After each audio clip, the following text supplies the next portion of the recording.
m'appelle Josiane Provost, je fais du développement personnel pour ceux qui ne savent pas je suis qui. Abonnez-vous à ma chaîne pour être sûr de manquer aucun de mes vidéos. Alors aujourd'hui, j'ai envie de vous parler d'un sujet choc, l'eau du robinet. Alors, pourquoi il ne faut pas boire l'eau du robinet? Dans mon autre vidéo que j'ai fait sur la glande pinéale, j'en parle un petit peu, mais je vous avais dit que je ferais une vidéo plus principalement du pourquoi qu'il ne faut pas boire l'eau du robinet.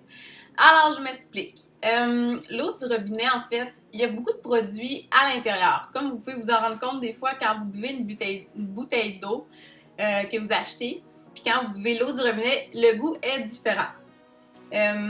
Puis dans le fond, ce qui se passe, c'est que dans l'eau du robinet, il y a du fluor. Le fluor, c'est quoi ça? C'est une substance chimique qui est ajoutée dans l'eau. Bon, les dentistes vont dire que c'était quelque chose qui était bon, dans le fond, pour pas faire des caries. Il y en a aussi dans le dentifrice. Mais en fait, c'est faux. En fait, c'est pas très bon. C'est quelque chose de vraiment chimique. C'est comme un poison, si on pourrait dire. Fait qu'il y en a dans l'eau du robinet. Fait que pourquoi ne pas le boire? Parce que dans le fond, ça va aller calcifier votre glande pinéale.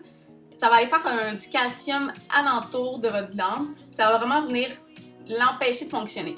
Puis comme je vous ai dit dans mon autre vidéo, la glande pinéale est importante pour sécréter dans le fond de la mélatonine pour dormir et sécréter de la sérotonine dans le jour pour être de bonne humeur.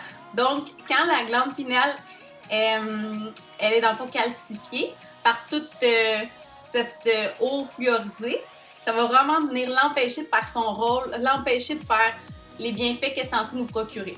J'ai lu beaucoup d'articles là-dessus, vous irez lire si ça vous intéresse, mais il y en a énormément. J'en ai lu un justement qui disait que le fluor, même dans les pâtes à dents, c'est pas très bon, que ça va vraiment venir enlever l'émail de vos dents. Moi, j'étais quelqu'un que quand j'étais jeune, je prenais beaucoup de fluor parce qu'il y avait le dentiste qui avait dit à ma mère que j'en manquais. Donc, je prenais des comprimés, je pense que c'est des petits pierres à feu, je sais pas s'il y en a qui s'appellent de ça.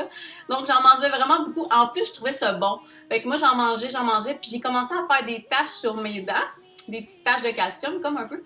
Là, c'était bizarre, tu sais, pourquoi j'ai ça. Donc, j'ai arrêté d'en prendre. J'ai fait gratter, puis j'ai fait mettre la bonne couleur de ma dent, parce que j'ai vraiment des taches. Puis mes dents, tu sais, ils étaient rendus plus sensibles. Donc, c'était pas... c'est faux un peu de dire que c'est bon pour nous le fluor. Il y a beaucoup d'études qui en parlent, puis il y a beaucoup d'études même qui vont dire que c'est vraiment mauvais. Donc vraiment ce qui est le best, c'est vraiment de boire de l'eau. Soit que vous avez un puits artésien chez vous, ça c'est vraiment l'idéal. Les puits artésiens, souvent ça va être dans le nord. Je sais pas s'il y en a ailleurs, mais bref. Si vous avez votre puits artésien, vous êtes correct. Vous pouvez faire des tests d'eau, puis c'est parfait. Si vous êtes l'eau de la ville, c'est là que c'est à se demander s'il y en a. D'habitude, oui, quand même. Tu sais, il peut y avoir aussi d'autres choses dans l'eau, mais principalement, le fluor, c'est très néfaste. Puis, dans le fond, ça nous empêche de nous éveiller spirituellement. C'est un peu voulu, c'est un peu une espèce de contrôle que la société essaie d'avoir, de nous endormir, de nous calmer, si on pourrait dire, de nous rendre comme des moutons. C'est logique.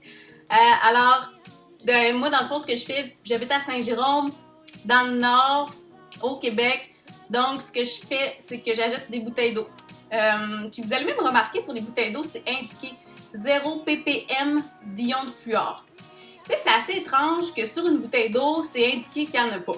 Pourquoi c'est indiqué qu'il n'y en a pas? Parce qu'il y en a partout, sauf dedans la bouteille d'eau. Tu sais, si ça serait pas quelque chose qui rajouterait, pourquoi ça serait principalement écrit qu'il faut pas qu'il y en a pas à l'intérieur? Donc ça, c'est une autre question à se poser et à se dire, ouais, ok, c'est quand même étrange. Ça fait vraiment longtemps que j'en bois plus. Ça va vraiment aider à votre glande pinéale à s'activer. C'est votre troisième œil, c'est votre chakra numéro 6. Allez voir mon vidéo sur dans le fond, le troisième œil que j'ai fait. J'en parle brièvement, mais c'est ça, je voulais faire un vidéo juste principalement sur l'eau du robinet qui est à éviter. Alors, n'hésitez pas si vous voulez aller faire vos recherches vous-même concernant l'eau et le fluor, l'eau du robinet, pourquoi il ne faut pas en boire. Allez écrire ça sur Internet, vous allez voir, vous allez capoter. Vous allez voir qu'il y a plein de blogs qui en parlent, il y a plein de pages Internet qui en parlent, danger. Je pense que c'est important d'être au courant pour justement peut-être que s'il y a plus de gens qui se sensibilisent et qui sont au courant de tout ça, mais ça va aider la planète, puis on va pouvoir s'éveiller, puis on va pouvoir changer les choses, passer à un autre niveau. Alors, si vous connaissez des gens qui boivent de l'eau du robinet puis qui sont peut-être pas au courant de ça, peut-être lui partager mon vidéo ou le partager pour être sûr qu'il y a beaucoup de gens qui puissent l'écouter puis savoir ça. Moi, je trouve que c'est quand même important. Puis, c'est ça que je voulais vous partager. J'espère que ça va vous aider dans votre évolution spirituelle.